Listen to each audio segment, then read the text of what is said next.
Jernihnya hati dan tajamnya pikiran itu dua alat yang harus ada saat kita membaca. Itulah kombinasi antara nur dan nalar.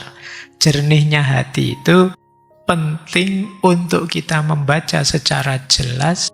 Tajamnya nalar itu penting untuk kita membaca dengan tepat.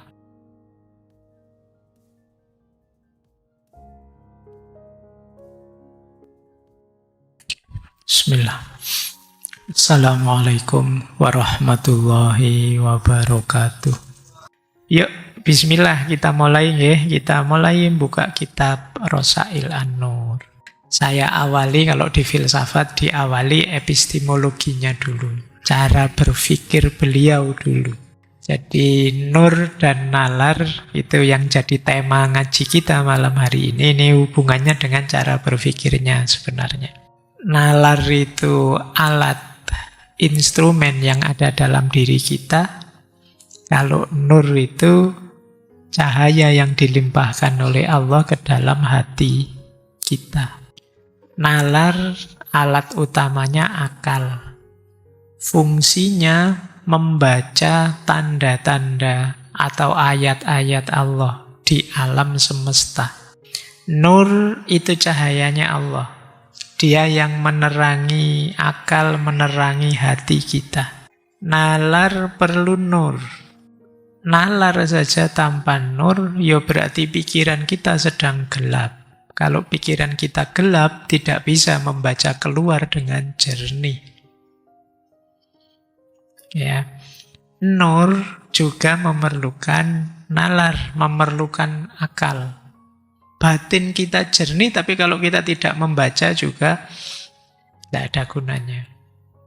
Kalau diibaratkan orang baca ya, kalau kita baca buku, itu kalau tidak ada nur, tidak ada cahaya, kita tidak bisa baca. Ada cahayanya sehingga bukunya kelihatan, tapi kita tidak mengoperasikan pikiran kita untuk membaca, ayo tidak jadi membaca. Jadi dua-duanya penting. Jernihnya hati dan tajamnya pikiran itu dua alat yang harus ada saat kita membaca. Itulah kombinasi antara nur dan nalar. Jernihnya hati itu penting untuk kita membaca secara jelas. Tajamnya nalar itu penting untuk kita membaca dengan tepat. Tanpa ada nur, ya mana bisa kita membaca dengan tepat. Tanpa ada nalar, mana bisa kita membunyikan bacaan. Jadi nur dan nalar itu dua aspek. Nalar bisa mengantarkan pada keimanan. Tapi iman yang sejati memerlukan nur. Banyak orang nalarnya jalan. Paham ini benar, ini salah. Tapi dia tahu ini benar, banyak orang yang tidak mengambil yang benar itu. Enggan menyadarinya, enggan mengambilnya. Kenapa? Belum memperoleh nur. Kita sering menyebutnya belum dapat hidayah. Jadi petunjuk dari Tuhan. Petunjuk dari Tuhan itu bentuknya cahaya. Kita paham sih kalau itu baik, tapi kok saya tidak tergerak ke situ ya. Kayak tadi di awal saya bilang saja'ah tadi loh. Tahu itu harus dijalankan, tapi kok saya tidak jalan. Kemungkinan belum dapat nur. Belum dapat tuntunan langsung cahaya dari Allah. Maka nur dan nalar ini kombinasi. Itulah kenapa nanti beliau mengkonsep tasawuf itu ya mengkombinasikan dua ini, tidak boleh salah satu. Banyak sufi yang hanya fokus pada nurnya saja. Sementara banyak ilmuwan fokus pada nalar saja. Padahal dua-duanya penting, ya nur ya nalar. Kadang-kadang ada orang pinter sekali, tapi tidak mencerahkan. Kerjaannya bikin masalah terus, bikin ruwet terus. Kalau dia ngomong terus muncul problem nasional misalnya. Begitu dia mengucapkan sesuatu, galau se-Indonesia, bingung se-Indonesia. Ini pinter orang ini, pikiran-pikirannya luar biasa, tapi tidak mencerahkan. Mungkin kalau pakai formula ini ya, nalarnya canggih, tapi nurnya kurang. Kebalikannya juga begitu, ada orang fokus kebaikan saja, fokus kecerahan saja, tapi nalarnya tidak jalan. Akhirnya nanti muncul seperti tulisannya Imam Ghazali, orang-orang yang tertipu. Jadi, kenapa? Karena dia tidak membaca, bacaannya tidak tepat. Ini nanti di antara yang dikritik oleh Syekh Nursium, banyak antara lain konsep-konsep tasawuf yang menyesatkan. Secara nur luar biasa, tapi tidak masuk akal, tidak nyambung dengan syariat, kemanfaatannya malah membingungkan, dan lain sebagainya. Itulah pentingnya kombinasi nur dan nalar. Kita lanjutkan. Apa bahayanya kalau nalar tanpa nur? Pikiran saja tanpa cahaya. Secara umum efeknya dua, skeptisisme dan materialisme. Jadi menurut Syekh Nursi, kalau akal berjalan tanpa nur, dia bisa yang pertama terjatuh pada skeptisisme total, syak total, biasanya terus jadi agnostik. Jadi, kita bingung sendiri, bulat sendiri. Ragu-ragu yang tidak ada akhirnya. Ini karena mengandalkan nalar saja, padahal nalar kita itu terbatas. Meskipun sudah dibatasi oleh René Descartes dulu ya. Paling tidak ada satu hal yang tidak meragukan, yaitu saya yang sedang bingung. Kan begitu. Segalanya saya ragukan. Tapi segala sesuatu memang meragukan, tapi setidaknya ada satu yang pasti, kan saya yang sedang ragu-ragu. Saya yang sedang ragu-ragu ini loh yang pasti. Nah, ragu-ragu itu kan sedang berpikir, berarti kan mana benar, mana salah. Dari situ terus kan dia bilang, berarti aku ini memang ada. Buktinya apa? Ada yang berpikir. Jadi, apa benar kamu berpikir? Lo tadi kan meragu-ragukan sesuatu. Jadi berarti adaku itu pasti sudah tidak bisa diragukan lagi. Buktinya, ada buktinya yang berpikir tadi. Nah, cuma seperti Imam Ghazali fase awal itu, isinya apa saja diskeptiskan. Ya memang bertanya, meragukan itu awalnya pengetahuan. Tapi kalau skeptis ekstrim, segalanya dipertanyakan, jatuhnya seperti yang menggelisahkan kalian hari ini. Sering overthinking, bingung karepe dhewe. Mikir-mikir sendiri, bingung-bingung sendiri, stres-stres sendiri, semua orang diamuk. Kan banyak yang begitu. Tidak ada yang mancing ke sana, dia mikir-mikir dewe, terus bingung-bingung dewe. Kok begini ya, rasanya salah terus. Dia stres karepe dewe. Nah itu ketika terlalu mengandalkan nalar, lupa dengan nur. Itu efek pertama. Efek kedua, terjebak dengan penjelasan yang materialistik tentang segala sesuatu termasuk alam. Kenapa begitu? Yo, akal kita, nalar kita itu kuasanya memang untuk hal-hal yang bisa terjangkau saja. Untuk hal-hal yang gaib, yang di luar jangkauan, bisanya kan kita hanya percaya, beriman. Nalar kita terbatas. Yang ketiga, kadang-kadang sampai ekstrim. Nanti di beberapa uraian Risalah An-Nur itu banyak yang berhenti di materi, berhenti di sains. Menganggap Allah, agama itu tidak masuk akal semua. Yang benar itu ya sains, yang ilmiah-ilmiah. Terus segalanya disainkan. Nah itu yang oleh dulu kita pernah membahas ahli filsafat ilmu Paul Feyerabend itu kan, di antara kelemahannya manusia modern itu mempertuhankan sains. Percaya 100% dengan mekanisme saintifik. Bukan berarti sains itu salah, tapi apa iya segalanya harus ilmiah. Ilmiah itu kan mengelola sesuatu dengan perangkat-perangkat metode ilmiah. Apa harus semuanya begitu? Kalau harus semuanya begitu, ya nanti memang hal-hal yang di luar akses panca indera tidak bisa kita temukan. Makanya di aliran filsafat ilmu barat dulu pernah kita bahas juga kelihatannya, yang bilang bahwa metafisika itu meaningless. Meaningless itu tidak ada gunanya, isinya hanya spekulasi-spekulasi saja, tidak bisa dibuktikan secara ilmiah.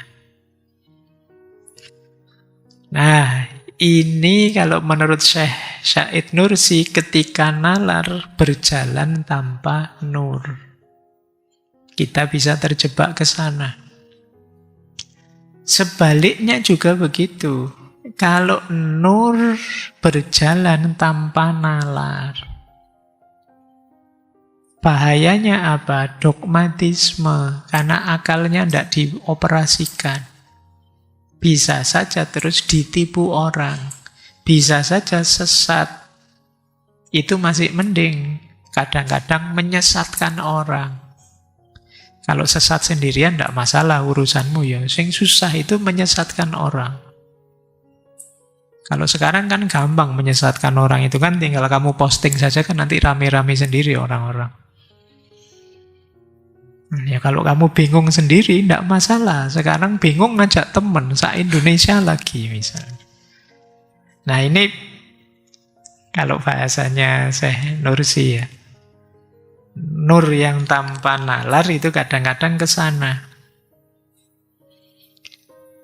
Ini beliau contohkan dalam praktek tasawuf. Misalnya muncul orang yang ngomongnya ngaco, satohat, kalau dalam tasawuf ya. Klaim-klaim spiritual yang tidak masuk akal. Tidak masuk akal pun kita terima dengan alasan, wow itu memang begitu kuasanya Allah. Nah, ini nalarnya tidak jalan. Kadang-kadang rentan manipulatif, kita ditipu orang, kita disesatkan orang, karena kita tidak menjalankan akal. Terus taklid yang buta. Sebenarnya dalam hidup kita itu ya banyak hal yang kita percaya saja sih taklid. Kalau kita sakit ya kita percaya ke dokter.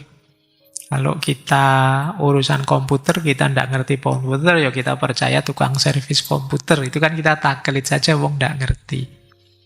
Tapi ada orang yang taklidnya buta. Taklid buta itu tidak tahu apa dan siapa yang aku taklidi.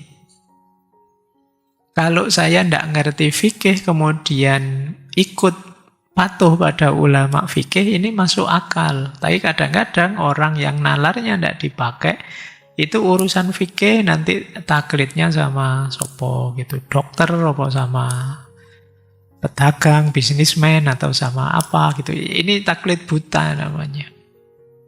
Dan tidak tahu yang ditaklidi itu apa. Nah, ini terjadi ketika nalar tidak dipakai. Orang baik yang tidak mau mikir. Ya efeknya dimanipulasi, banyak ditipu. Termasuk kalau dalam tasawuf kadang-kadang dengan khurafat-khurafat, pengalaman-pengalaman mistik yang sesat, dan lain sebagainya. Kan banyak itu cerita-cerita orang merasa dapat wahyu dari Allah, dapat ilham, terus mendirikan kelompok ini, kelompok itu. Merasa dirinya jadi nabi, bahkan ada yang merasa dirinya jadi malaikat Jibril, bahkan ada yang ngeri kalau kayak gitu. Maka nur harus dapat imbangan nalar. Nalar tidak boleh liar, dia juga harus terkendali oleh nur. Maka yang ideal menurut Syekh Nursi, pastikan 3 daya ini hidup dalam diri kita. Yang pertama akal, yang kedua ilmu, dan yang ketiga hati. Hati itu untuk menampung nur tadi dari Tuhan ya. Akal untuk menyelidiki, akal untuk bertanya, mencari kebenaran, menemukan mana baik, mana buruk, akal. Yang kedua ilmu, ilmu untuk menguatkan, itu pentingnya kita belajar. Sehingga ngerti konsepnya, ngerti dasarnya, ngerti teorinya. Kemudian nur. Nur ini untuk memandu, mengorientasikan. Jangan sampai sudah dapat ilmu dipakai yang negatif. Jangan sampai hal yang baik kita jalankan dengan buruk. Kita peroleh dengan buruk. Ini yang memandu nuntun nur. Akal mencari, tapi mencari juga harus beradab, harus berakhlak. Tidak boleh menyakiti orang, tidak boleh menyusahkan orang. Ini yang bisa mandu, ini nur. Jadi akal, ilmu, dan nur. Makanya kalau di UIN Jogja itu terkenal sekali ada triadik. Ini dulu rumusannya Prof. Amin Abdullah. Hadaratul nas, hadaratul ilm, hadaratul falsafah. Jadi bagaimana dalam diri seorang ilmuwan itu 3 komponen ini hidup. Komitmen pada agama, komitmen pada ilmu, dan komitmen pada falsafah. Falsafah itu berhubungan dengan kritisisme, berhubungan dengan realitas, berhubungan dengan nilai, dan lain sebagainya. Itu gunanya filsafat di situ. Ilmu saja tanpa ada filsafat, maka fungsi kritis dan fungsi pengembangannya macet. Kalau berhenti di ilmu, berhenti di teori. Sementara teori itu dirumuskan berdasarkan ruang dan waktu tertentu pada fenomena tertentu. Yang bisa saja ketika realitas berubah, perlu ada perubahan baru. Yang bisa mengkritisi siapa? Filsafat. Itu bedanya nanti sosiologi dan filsafat sosial misalnya. Kayak zaman dulu waktu saya sekolah itu ada pelajaran bedanya masyarakat desa dan masyarakat kota. Itu sosiologi zaman dulu. Kalau masyarakat desa itu cenderung rukun, gotong royong. Pertimbangannya pengabdian bukan ekonomi. Kalau orang kota itu individualis, tidak bisa kerjasama. Inginnya nyaman sendiri, egois dan lain sebagainya. Itu teori zaman dulu begitu. Itu kalau kita pegangi ini, ya tidak berubah-berubah begitu. Padahal kan zaman sekarang mungkin tidak begitu lagi. Katanya siapa yang pertimbangan ekonomi itu hanya orang kota saja. Sekarang di desa juga mulai sadar ekonomi. Mulai banyak yang egois, khususnya sejak ada medsos dan lain sebagainya. Loh, itu kan teorinya harus diubah. Nah, yang bisa mengkritisi, merintis jalan untuk melahirkan teori baru, filsafat. Ini yang seperti ini dulu pernah kita bahas ya. Nanti boleh dicari ngaji filsafat yang tokohnya namanya Thomas Kuhn. Baik, jadi teman-teman ayo dimaksimalkan 3 aspek ini. Cahaya akal, cahaya ilmu, dan cahaya hati. 3-tiganya penting. Seperti tadi loh, kalau cahaya hati tanpa cahaya akal, ya hasilnya bisa dogmatis, bisa sesat tapi tidak sadar. Cahaya akal tanpa cahaya hati, bisa saja kebenaran dimanipulasi untuk kepentingan-kepentingan negatif. Baik, kita sudah dapat sekarang ya cara berpikir yang pas, itu ya nur, ya nalar. Sekarang kita masuk ke tasawuf yang baru menurut beliau bagaimana. Ini saya ambil 9 catatan dari beliau tentang tasawuf dan torekot. Seperti saya bilang tadi ya, 9 catatan ini adanya di Risalah An-Nur bagian 29 kalau tidak salah. Ini Risalah An-Nur itu formatnya tanya jawab sebenarnya. Makanya di sini ada 9 catatan. Apa sih tasawuf yang seharusnya itu? Catatan pertama. Jadi beliau bukan anti tasawuf. Meskipun beliau nanti mengkritik beberapa hal dari tasawuf. Catatan pertama, ini saya ngutip langsung ya dari kitabnya. Saya tidak olah dengan kalimat sendiri. Nanti kita urai.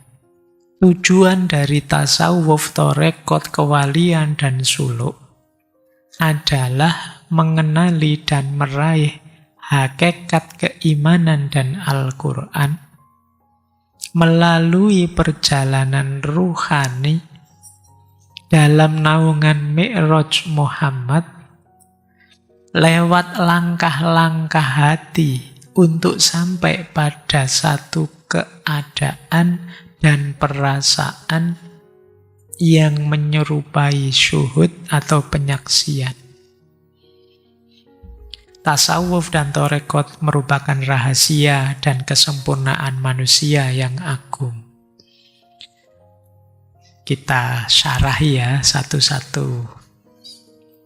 Yang awal, tujuan tasawuf, torekot, kewalian, suluk adalah mengenali dan meraih hakikat keimanan dan Al-Quran. Jadi tasawuf itu kan memang yang dikelola sisi batinnya keimanan. Tidak sekedar sholatnya, tapi juga masuk ke khusyuknya. Tidak sekedar lapar dan hausnya puasa, tapi juga pengendalian dirinya. Ini hakikat-hakikat keimanan. Itu gunanya tasawuf. Yang tentu saja itu disebutkan dalam Al-Quran.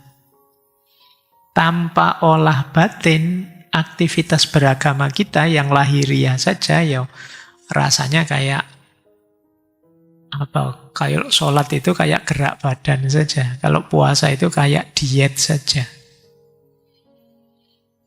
Mungkin banyak ya di antara kita yang kadang-kadang, wah berat badanku kok tambah naik terus, ini harusnya saatnya puasa ini. Oh, itu puasa yang nawaitunya untuk diet.